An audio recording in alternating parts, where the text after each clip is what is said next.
Bonsoir, bienvenue dans votre journal. Dans les titres de ce mercredi 23 décembre, le rassemblement des artistes finalement tenu sans tambour ni trompette, aucun heurt, aucun affrontement avec les forces de l'ordre comme on le croyait. À l'unisson, les acteurs culturels ont réclamé la reprise des activités et l'ouverture des salles de spectacle. Santé de la reproduction, l'État avait promis de revoir à la hausse sa subvention sur les produits de contraception. Rien de concret jusque-là et le réseau Sigil Diguen sonne l'urgence. Les contraceptions doivent être plus accessibles. Le plaidoyer de Nafissat Diop à suivre dans cette édition. ITV vous propose désormais une série de reportages dans lesquels les citoyens évaluent les différents secteurs de développement au courant de l'année 2020. Le bilan politique ce soir, ces citoyens notent les performances du Sénégal dans le domaine politique. Et nous sommes mercredi, une nouvelle découverte dans ce 1945. Le lycée Demba Diop de Mbour, créé depuis l'époque coloniale. L'école a formé plusieurs cadres et personnalités du Sénégal. Son histoire nous sera racontée tout à l'heure par Muntaga Kane.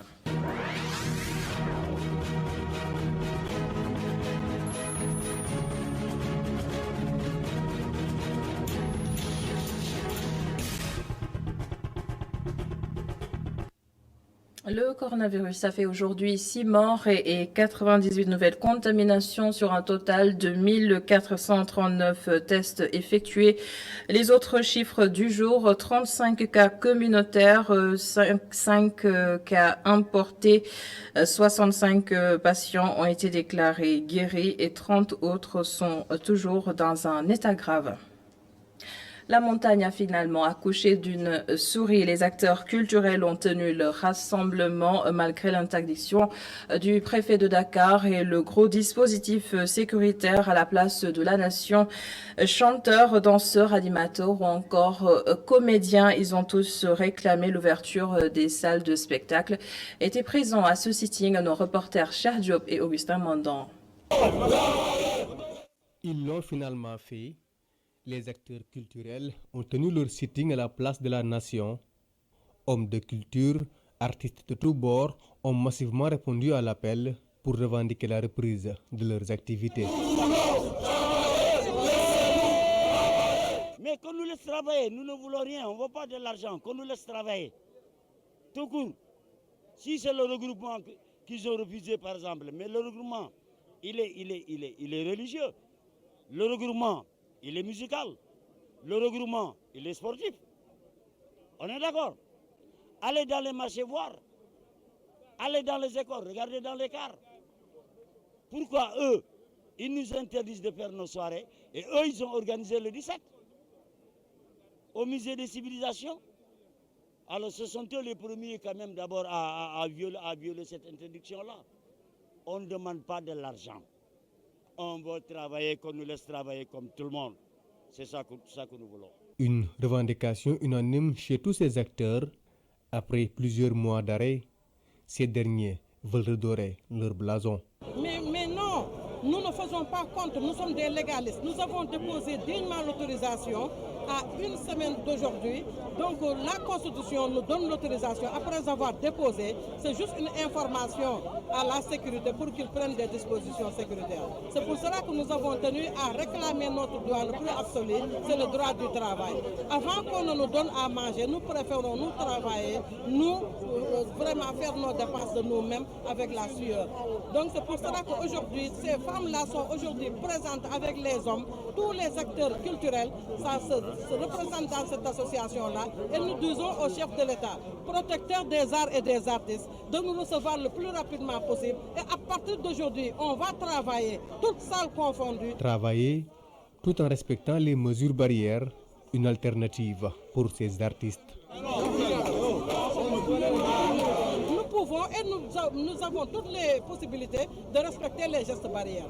C'est la distanciation physique, 1,50 m, c'est les masques et les gels et les thermoflages devant les sites où nous travaillons. Nous pouvons le faire parce que nous sommes des intellectuels. Nous sommes ministrables, nous sommes présidentiables. Les artistes, ce n'est pas un jeu. L'art n'est pas un jeu, la culture n'est pas un jeu. Nous avons des réalités socioculturelles qui ont d'autres pensées, mais nous savons que nous sommes des nobles. Mais certains d'entre eux déplorent l'absence des ténors de la musique sénégalaise.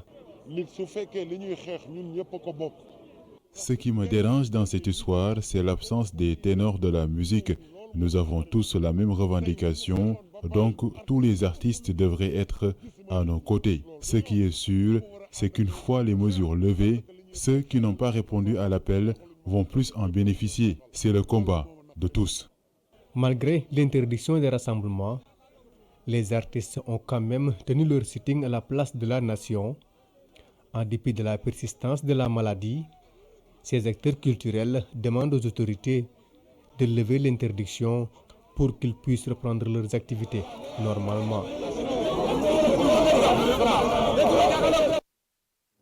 Et pourtant, cher Diop, la police nationale a réitéré ce matin son engagement à faire respecter l'arrêté ministériel sur l'interdiction des rassemblements et le port de masque désormais obligatoire dans certains lieux. C'est ce qui ressort de la rencontre avec la presse dans le cadre de l'initiative intitulée Les mercredis de la police. Le compte-rendu est signé Adam Assar avec cher Diop.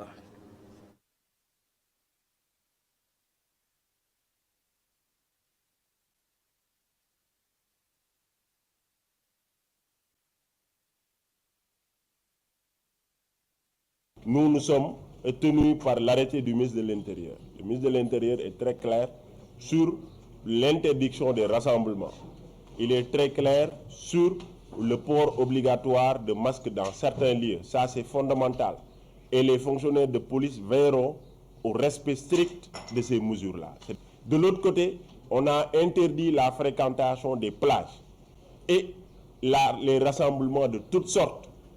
Et ça également, la police veillera à ce que l'on respecte les mesures édictées par le ministre de l'Intérieur en vue d'éradiquer le coronavirus. La question des relations souvent heurtées entre journalistes et policiers s'est invitée au débat. À ce propos, le chef du bureau des relations publiques charge les journalistes. Un travail doit être fait, c'est vrai, du côté de la police, comme également un travail doit être fait du côté des journalistes. Parfois, on voit, par exemple, il y a une manifestation, il y a des journalistes qui sont sur le terrain et qui ne peuvent pas être identifiés, qui n'ont pas de gilet, ainsi de suite. Non seulement le journaliste doit être identifié et identifiable, mais également il y a une place qui est réservée aux journalistes sur ces théâtres d'opération. À travers le bureau communication et de relations publiques, la police nationale veut être plus proche de la population. Pour ce faire, des rencontres périodiques seront bientôt organisées avec la presse. Il y a quelqu'un qui a parlé tout à l'heure des mercredis de la police. Je pense qu'également c'est une des activités inscrites dans notre agenda de 2021 et qui permettra en réalité d'avoir des rencontres périodiques avec les différentes directions de la police nationale qui seront organisées avec bien sûr d'autres personnes, d'autres experts extérieurs en collaboration avec la presse pour mieux communiquer sur ce qui se fait au niveau des directions, pour permettre également à la police de s'ouvrir davantage comme d'aucuns l'ont indiqué. Dans l'honneur au service de la loi, c'est la devise de la police nationale. Une devise que la police veut bien honorer. Un autre combat, cette fois porté par le réseau Sigildigen, qui réclame plus de subventions sur les produits de contraception. C'était une promesse de l'État du Sénégal, mais qui tarde à se concrétiser. La présidente du réseau, Safiétou Diop, interpelle les autorités sanitaires. C'était à l'occasion d'un atelier de concertation, de sensibilisation et de consolidation du plan d'action en faveur de la planification familiale. Regardez. Depuis les engagements de Londres, l'État du Sénégal avait décidé de doubler le budget des produits contraceptifs.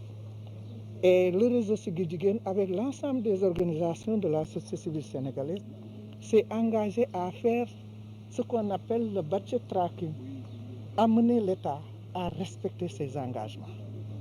Et ce plaidoyer, nous l'avons mené depuis 2016 pour que l'État puisse donner assez de ressources à la planification familiale et nous en sommes tout à fait heureux aujourd'hui d'entendre de la bouche du directeur de cabinet du ministre de la Santé que le budget a été élevé à 500 millions cette année-ci. Parce que nous avons traqué ce budget depuis 2016 pour que nous puissions arriver à 500 millions au moins pour que le Sénégal puisse atteindre ses objectifs de 45% de TPC tel qu'il s'était engagé à Londres en 2011 et en 2017. Les communautés elles-mêmes doivent participer à la satisfaction de leurs besoins. C'est pourquoi le réseau Siggil Jigéen a décidé de faire un plaidoyer très fort en direction des collectivités locales pour la mobilisation. Est ouvert à Dakar le Salon pour l'emploi et l'insertion des jeunes. Une offre diversifiée pourrait résoudre la problématique de l'emploi au Sénégal. C'est du moins le plaidoyer porté par l'Observatoire national des jeunes et son président Mamadou Koumba Diouf préconise une prise de décision inclusive. Boubacar Dieng, compte rendu.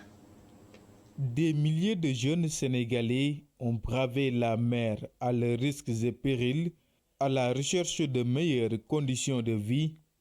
L'explication de certains candidats à l'immigration irrégulière, le manque d'emploi. Nous, on fait partie aussi de ceux qui croient que pour régler le problème de l'immigration, il faut créer les conditions qui feront que les jeunes puissent trouver leur intérêt à rester dans leur localité. Et pour que les jeunes puissent trouver leur intérêt à rester dans leur localité, il faut trouver de l'emploi pour ces jeunes. Donc encore une fois, nous lançons un appel à ces autorités en leur faisant comprendre qu'aujourd'hui, la seule anecdote, encore une fois, pour régler le problème de l'emploi, le problème de l'immigration, autant pour moi, c'est l'insertion professionnelle. Et justement, pour régler la problématique de l'emploi des jeunes, le chef de l'État décide de mettre en place le Conseil national pour l'emploi et l'insertion des jeunes. Une bonne idée certes, mais qui doit prendre en compte les jeunes dans les prises de décision. Le Conseil national pour l'insertion des jeunes que le président veut créer bientôt, pour moi c'est une énorme opportunité. Mais cela restera une opportunité si encore une fois ce conseil-là est fait pour les jeunes, pensé par les jeunes, mais coordonné par les jeunes. Si aujourd'hui on prend des gens aujourd'hui qui ne sont pas jeunes et qui réfléchissent pour la jeunesse, je pense que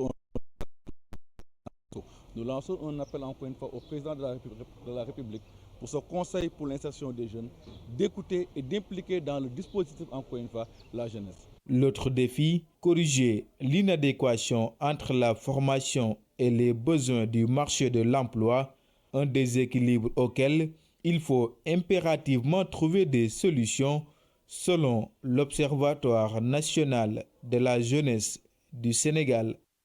L'immigration clandestine naturellement évoquée dans ce salon pour l'emploi et l'insertion des jeunes. Le représentant du maire de Dakar estime que l'État a l'obligation de protéger sa jeunesse. Selon Bakesek, le dispositif utilisé pour suivre les bons poissons doit être le même pour surveiller les pirogues qui vont en Espagne. Je vous propose de l'écouter. En Espagne, ce n'est pas la petite pirogue Locho qui nous permet de traverser Angor. Ce n'est pas la même pirogue qui est dans les îles du Saloum. Mais c'est une grosse embarcation entre 18 et 22 mètres, avec un jauge assez élevé. Même si vous êtes à l'intérieur et que vous soulevez la main, on ne vous aperçoit pas. Alors que la loi exige que toutes les pirogues soient immatriculées et dotées de puces. Nous pensons que le même dispositif qui est utilisé pour suivre les bancs de poissons en mer, nous pouvons utiliser le même dispositif pour combattre ceux qui construisent les pirogues d'abord. Nous n'avons pas 1000 ouvriers charpentiers, mais nous avons quelques charpentiers qui sont les seuls capables à construire ce type de pirogue qui traverse l'Atlantique. Donc c'est important que nos forces de défense et de sécurité, que nous félicitons, soient à côté de ces ouvriers charpentiers. À chaque fois qu'il y a commande d'une pirogue de cette nature, qu'on veille sur quelle est la personne qui a commandé et quelles sont les fins pour lesquelles il a commandé ce type de pirogue. Et une pirogue de cette nature a nécessairement besoin de 2 moteurs neufs. À l'achat, le contrôle doit être là.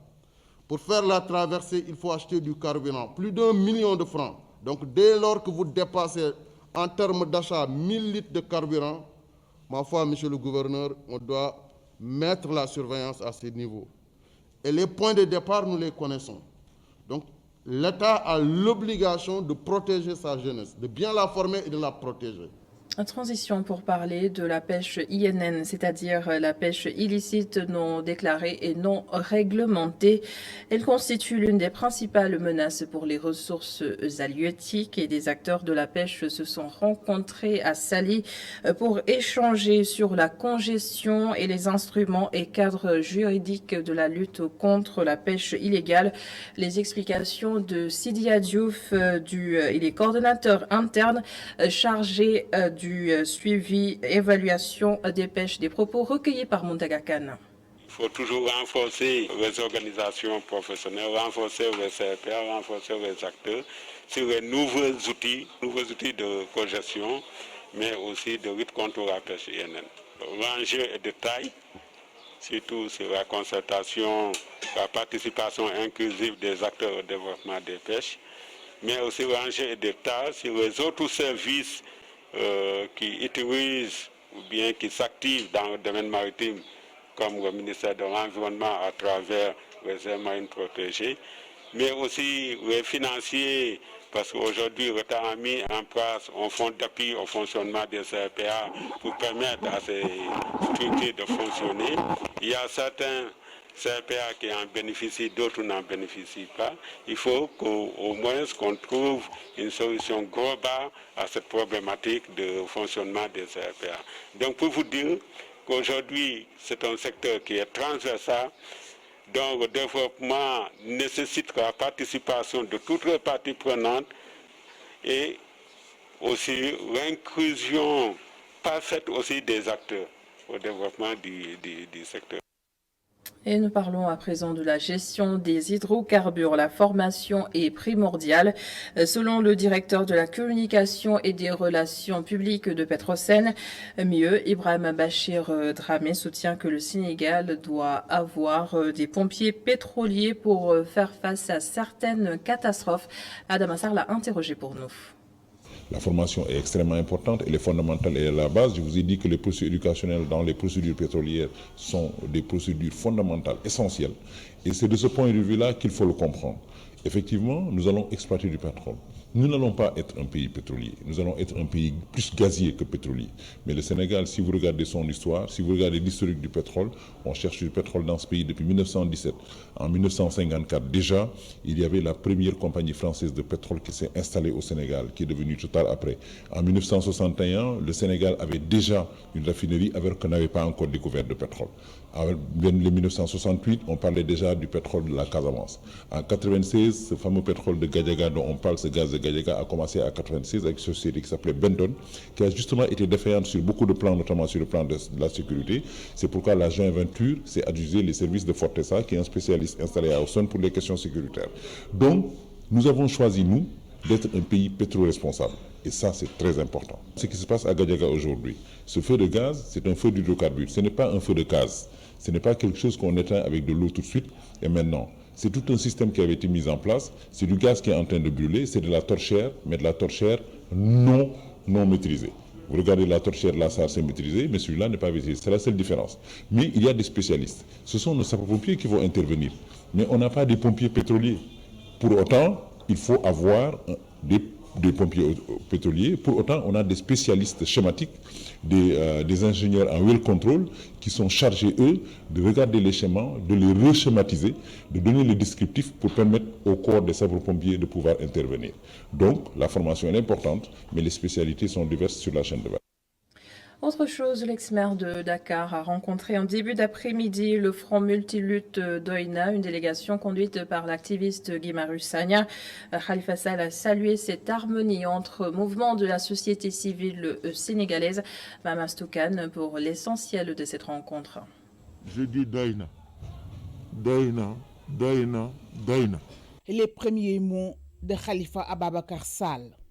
Venu rencontrer le coordonnateur du Front Multilutte d'Oïna, à sa tête Guy Marius Sagna, une rencontre de dialogue et de partage avec les membres du Front en soutien à leur lutte. Les Sénégalais devront comprendre qu'il leur appartient à eux-mêmes de s'assumer, de s'affirmer, de s'émanciper.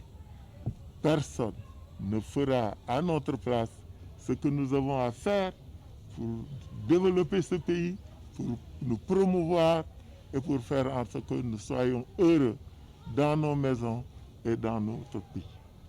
Pour l'émancipation des Sénégalais, l'ancien édile de Dakar crée cette jonction avec les différents leaders politiques et de la société civile au bénéfice des Sénégalais qui souffrent selon lui. C'est ainsi seulement que les populations se joindront à nous dans ce combat de mobilisation et de prise en charge, de prise de conscience pour promouvoir une vraie démocratie. Dans une démocratie qui se respecte, il y a un pouvoir, une majorité qui dirige, mais il y a une opposition qui existe. Et ça, c'est essentiel. Et ce sont les populations qui tranchent. Faisons en sorte que ceux qui sont de l'autre côté puissent être les forces vers lesquelles les populations vont aller. Pour défendre ensemble l'intérêt des populations et de notre pays de manière efficace et de manière efficiente. Beaucoup de mots gangrènent la société selon Guy Marius Sagna. Pour Khalifa Sall, ils vont prendre en charge ces problèmes pour aider les Sénégalais à subvenir à leurs besoins. Mamastou Kane, merci beaucoup pour ce compte-rendu. Je disais tout à l'heure en titre, ITV vous propose désormais une série de reportages dans lesquels les citoyens sénégalais vont évaluer les différents secteurs d'activité au courant de l'année 2020 qui tire à sa fin. Les citoyens évaluent ce soir les politiques, un bilan assez sombre dressé par certains. Ils se disent déçus par toutes ces promesses non tenues. D'autres déplorent tout simplement la manière de faire de la politique au Sénégal. Avis croisé recueilli par Seynabou Babou. Le dialogue national, des départs et des entrées au gouvernement, des projets de loi adoptés, des réformes lancées, l'année 2020 a connu des soubresauts au plan politique. Une année de promesses non tenues et surtout de désillusions politiciennes. C'est du moins l'analyse de cet enseignant. L'année politique en 2020 est extrêmement perturbée ces derniers temps-là. Parce que vraiment on a assisté à une certaine reconfiguration dont on ne s'attendait pas de cela. Nonobstant en fait les promesses qui ont été faites par les tenants du pouvoir, mais jusqu'à présent lesquelles promesses tardent à se concrétiser, même s'il est vrai qu'ils ont été en fait réunis pour un objectif bien déterminé, mais nous remarquons que vraiment là où nous attendons vraiment à pouvoir en fait être édifié, tout est chamboulé, Gora estime que la majeure partie des politiciens mettent en avant l'intérêt personnel au détriment de l'intérêt collectif. Il n'y a que de la politique politicienne. Alors sur ce qu'on a un peu appris sur la science politique, nous voyons que la plupart des politiciens se sont concentrés de leur propre gré sans défendre l'intérêt public. C'est-à-dire ils sont là pour faire ce qu'ils veulent.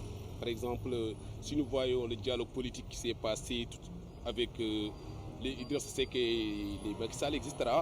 Donc nous pouvons donner une analyse qui veut dire que la plupart des politiciens ne tiennent pas compte à ce qui prennent en charge les jeunes. Quand je donne une note, je donne 0,5 sur 20 pour la politique 2019-2020. Cet autre étudiant en faculté de droit parle d'un bilan politique sombre peint sur un tableau noir.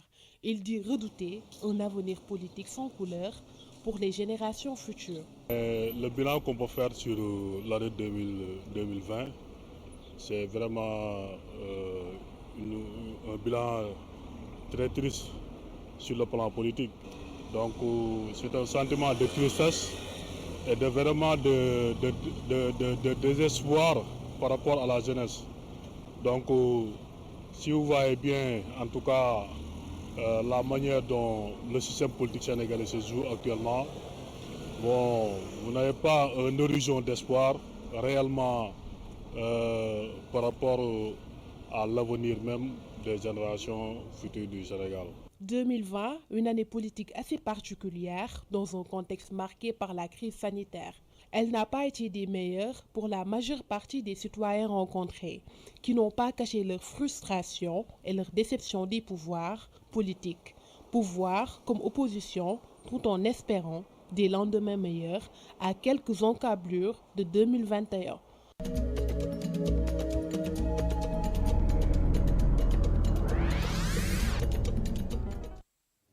Et Muntaga Kane nous raconte l'histoire du lycée Demba Diop de Mbour. L'établissement date de l'époque coloniale et a formé plusieurs cadres sénégalais et étrangers d'ailleurs. C'est la découverte de ce mercredi, signé donc Muntaga Kane. Regardez. Lycée Demba Diop, un établissement septuagénaire, a abrité jadis de prestigieuses écoles qui ont produit des sommités qui font la fierté du Sénégal et de l'Afrique. L'histoire de ce monument de l'éducation et de la formation a démarré en 1946. Le Demba Diop a d'abord été un cours normal. C'était en 1946. Donc c'était avant l'indépendance. Depuis lors, ce cours normal a continué à fonctionner et je vous dis, beaucoup de cadres sont passés par Demba Diop. C'est pour cela que je parlais tantôt de monument. Ce n'est pas exagéré. Et allez voir un peu dans nos cadres jusqu'à l'indépendance, la plupart sont passés par Demba Diop comme cours normal. Ce n'est qu'en 1963 qu'il y a eu un décret, le décret 64-631 du 7 septembre 1964. C'est ce décret qui a finalement remplacé le cours normal pour instaurer ce qu'on appelait en son temps l'école normale. Donc l'école normale de Mbour a été créé par ce décret-là, 64-631, qui formait des instituteurs de haut cadre. Hein. Donc, vous savez, les instituteurs, c'est finalement eux qui ont fait même d'autres concours pour devenir des administrateurs, des ingénieurs, voilà. Ce n'est qu'en 1986 que l'école a été érigée en lycée. Alors, il est resté donc école normale Demba Diop jusqu'en 1985, quand finalement un décret, le décret 86-12 du 2 janvier, a institué le lycée Demba Diop. C'est donc en 1985. Par décret 86-12 du 2 janvier 1986, c'est ce décret-là qui a baptisé pour installer le lycée Demba Diop dans le vieux site qui a abrité successivement le cours normal, puis l'école normale, et finalement est devenu lycée Demba Diop depuis 1985. Malgré leur prestance, les bâtiments du site ont subi de plein fouet les marques du temps, ce qui inquiétait beaucoup les acteurs de l'école quant à la sécurité des élèves et des enseignants. Depuis le début de l'année scolaire, l'État est en train de réfectionner les locaux, ce qui est bien accueilli par les autorités de l'établissement. Aujourd'hui, je voudrais rendre hommage et un grand hommage à ma hiérarchie qui m'a vu faire, qui m'a entendu, parce que je rendais compte, j'écrivais, je demandais. Aujourd'hui, ma grande satisfaction, c'est de voir mon établissement élu pour être réfectionné.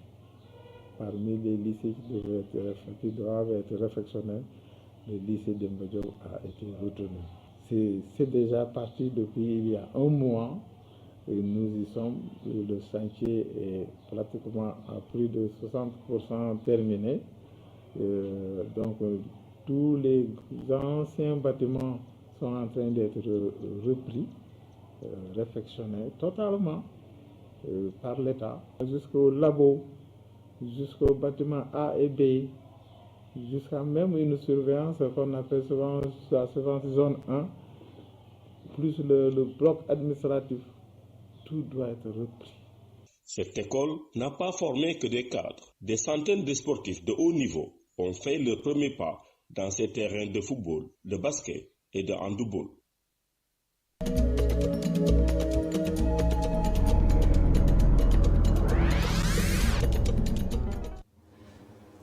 Une autre découverte à suivre mercredi prochain sur ITV. Et c'était l'essentiel de l'actualité de ce mercredi. Merci d'avoir été avec nous. Merci également à toute l'équipe de la régie. Cheikh Hassan Affal revient tout de suite pour la suite de la Total Bloc d'information. Et on se retrouve demain 19h45 pour l'édition du soir. Au revoir.